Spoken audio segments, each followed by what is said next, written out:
los acompañamos. A ver, se encuentra con nosotros ya el profesor Pedro Grados Smith, director de la Escuela de Posgrado de la Universidad de Lima. Pues hay buenas noticias con respecto al Producto Bruto Interno Nacional. De inmediato le damos la bienvenida al profesor para que nos cuente cuáles son. Doctor, buenos días. Buenos días. Buenos días. Sí, efectivamente, esta semana aparecieron las cifras de crecimiento y en el mes de febrero se ha mostrado un segundo mes de crecimiento con 2.8% si comparamos la producción de ese mes con el mes del año anterior. Pero incluso si la comparamos con enero, también ha crecido 1%.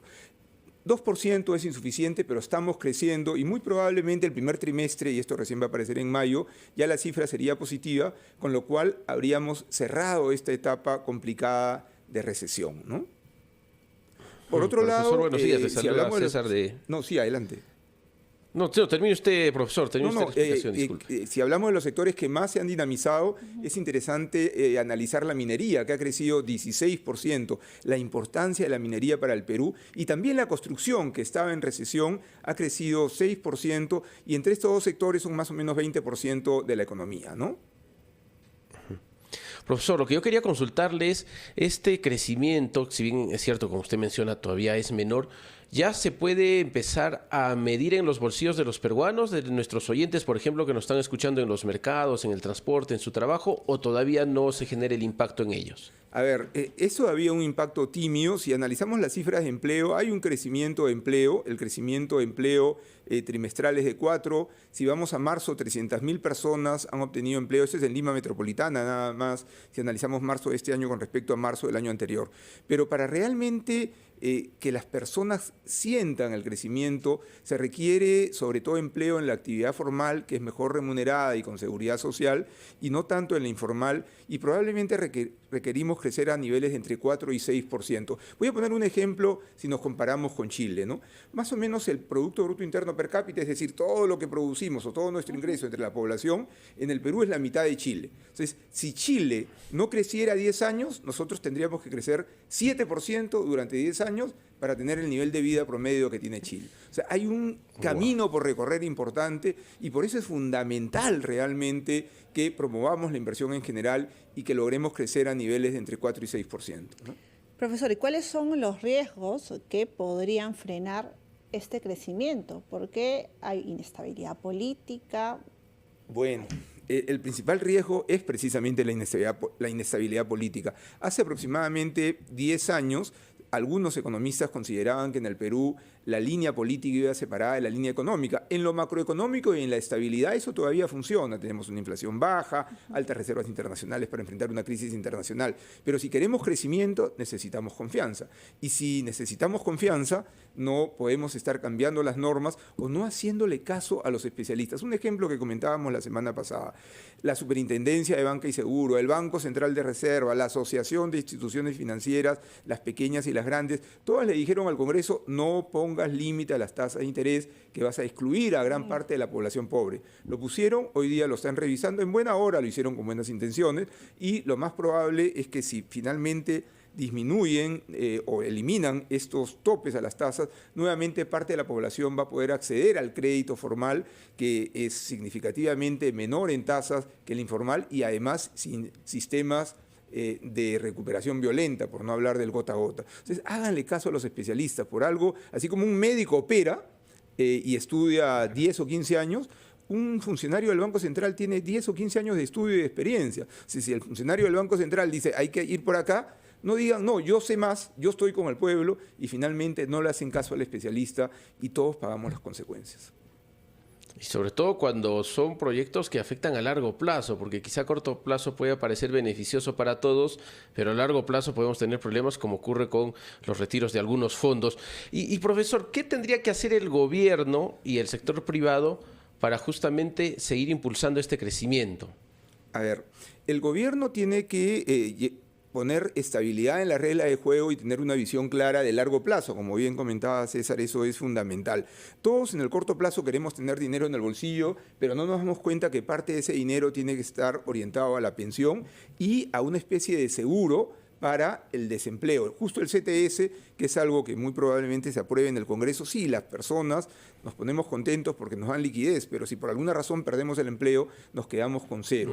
En otros países existe un seguro de desempleo, en el Perú no existe seguro de desempleo, por lo tanto el CTS, la compensación por tiempo de servicios, es la que hace o tiene la función del seguro de desempleo. Entonces pensemos, como bien lo comentabas, no solo en el corto plazo, no solo en lo inmediato, sino en el largo plazo. Otro ejemplo académico, ¿acaso un doctorado se hace en un año? Primero hay que ser bachiller, después hay que ser maestro, y después hay que ser doctor y hay que estudiar 15 años. ¿Acaso un especialista, un neurocirujano estudia en 2 o 3 años? Igual, un doctor en economía que conoce teoría monetaria, que sabe cómo lo que ocurre en el mundo nos pasa, estudia 10 o 15 años, con experiencia incluida, con estudios postdoctorales. Hay que hacerle caso a los especialistas o buscar por lo menos justos balances, ¿no? A veces un tema populista de por medio puede frenar reformas tan importantes y que incluso van a comprometer el futuro de miles de peruanos. Ya cambiando de tema, profesor, con respecto a proyectos de gran envergadura, está el puerto de Chancay, está también todavía la promesa, porque todavía no se ejecuta, de parte del Ministerio de Energía y Minas de sacar adelante Tía María. ¿Esto puede ser beneficioso para que siga creciendo el PBI? Sí, de todas maneras. A ver, por mencionar el puerto de Chancay, nos hemos centrado en el puerto de Chancay, pero no es solo el puerto de Chancay, es toda la zona de Chancay, porque el proyecto, que implica más de 3.000 millones de dólares de inversión, solo se han invertido 1.200 y serán 1.300 millones de dólares a noviembre, es toda una zona de producción industrial para exportar. O sea, el puerto de Chancay va a servir para que los productos peruanos que hoy día van a México, a Manzanillo, en México son reembarcados y de ahí van a China, y son 25, 30 días, ahora van a poder salir directamente de Perú y más bien van a venir productos de otros mercados de América Latina y van a salir de Perú. O sea, hay una dinámica producto del propio sistema de transporte. Pero adicional a ello, la idea es que en Chancay, o en los alrededores, o entre Callao y Chancay, se pueda generar mucha industria de alta tecnología, con capital humano valioso. Solo por mencionar Chancay, en Chancay todos son robots. O sea, los camiones al interior del puerto son robots. Y sin embargo van a demandar más o menos 900 muchachos recién egresados de las universidades para que administren parte de este puerto. Entonces, estamos trayendo tecnología y hay que seguir incentivando la inversión privada. Y ojo que Chancay es 100% inversión no del Estado, es privada y en todo caso del Estado chino, ¿no? Así es, profesor. Y este tema de anunciar proyectos que ni siquiera a veces ya están, digamos, saneados, por así decirlo, como Tía María, que quizá es un proyecto, nadie lo puede negar, importante para el sur, lo mismo que Zafranal, pero cuando el gobierno anuncia, a los días como que retrocede con estos anuncios. ¿Qué tanto bien o qué tanto daño nos hace esas marchas y contramarchas?